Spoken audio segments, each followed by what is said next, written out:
Welcome to simply Shenba. இன்றைக்கி நம்ம ரொம்ப ஒரு ஈஸியான 2 நிமிஷத்தில் செய்யக்கூடிய சின்ன வெங்காய சட்னி செய்ய போகிறோங்க. இது நமக்கு எதுவும் வணக்கிறதோ அடுப்பே தேவை கிடையாது. இது நம்ம எல்லாமே பச்சையாக தான் அரைக்க போகிறோம். ஒரு கைப்பிடி அளவு சின்ன வெங்காயம் எடுத்துக்கோங்க. அது கூட பார்த்திங்கன்னா வரமிளகா நீங்கள் காரத்துக்கு ஏற்ற மாதிரி எடுத்துக்கோங்க. நான் 3 மிளகா எடுத்திருக்கேன். விதையெல்லாம் எடுத்துருங்க. நான் எப்போவுமே விதையை எடுத்துகிட்டு தான் போடுவேன். அப்புறம் ஒரு துண்டு புளி எடுத்துருக்கு. அப்புறம் உப்பு, இவ்வளோதாங்க. இது எல்லாத்தையும் நம்ம இப்போ அரைக்க போகிறோம். அப்புறம் பார்த்திங்கன்னா சின்ன வெங்காயம்லாம் நமக்கு சளி பிடிச்சிருக்குன்னா அந்த டைமில் அதிகம் எடுத்துக்கிட்டோம்னா அந்த நீர் கோத்த மாதிரி இருக்கும். சில பேத்துக்கு அந்த தலையிலலாம் பாரமாக இருக்கும். அப்போ அந்த நீர் எல்லாமே வெளியே வருங்க. சட்னி அரைச்சி சாப்பிடுங்க. நல்லா நமக்கு டேஸ்ட்டாகவும் இருக்கும். ஏன்னா சளி டைமில் நமக்கு வாய்க்கு கூட எதுவும் பெருசாக பிடிக்காது. இது நல்லா டேஸ்ட் கொடுக்கும். இப்போ நம்ம எப்படி செய்யலான்னு பார்க்கலாம். இப்போ ஜாரில் எல்லாத்தையுமே நம்ம ஒன்றா போட்டு அரைச்சிக்க போகிறோங்க. சின்ன வெங்காயம் காரம் தான் பார்த்தீங்கன்னா, அதனால நான் வரமிளகாவே 3 தான் எடுத்திருக்கேன். உங்களுக்கு வேணும்னா இனி 2 மிளகா கூட நீங்கள் எடுத்துக்கலாம். கொஞ்சம் உப்பு சேர்த்துக்கலாம்.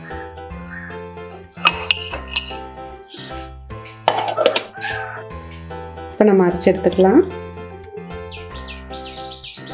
பாருங்கள், நம்ம அரைச்சி எடுத்தாச்சு. நல்லா நைஸாகவும் அரைக்கக்கூடாது. அப்போ வலுவலுன்ட்டு ஒரு மாதிரி இருக்கும் சாப்பிட. இந்த அளவுக்கு அரைச்சிங்கன்னா போதும். இந்த மாதிரி அரைக்கும்போது நம்ம விதையை எடுத்துட்டா ரொம்பவுமே நல்லது.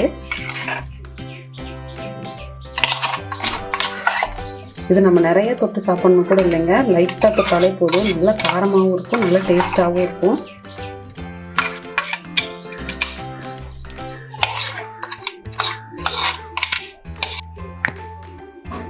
இப்போ இதில் நம்ம கொஞ்சமாக தேங்காய் எண்ணெய் சேர்த்துக்கலாங்க. நல்லா மணமாகவும் இருக்கும். சாப்பிடும்போது அவ்வளோ ஒரு காரமும் தெரியாது. நல்லா இருக்கும். இது கொஞ்சமாக சேர்த்துக்கலாம். நல்லா மிக்ஸ் பண்ணி விட்டுடுங்க.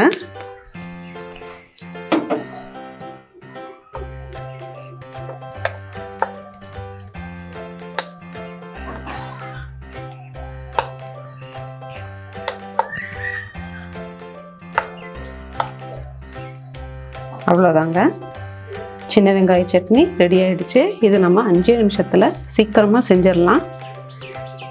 நீங்களும் இந்த மாதிரி சின்ன வெங்காய சட்னி ட்ரை பண்ணி பார்த்துட்டு கமெண்ட் பண்ணுங்கள். சிம்பிளி ஷென்பா சேனலை சப்ஸ்கிரைப் பண்ணாதவங்க சப்ஸ்கிரைப் பண்ணுங்கள். கூடவே பெல் பட்டனையும் ப்ரெஸ் பண்ணுங்கள். தேங்க்யூ.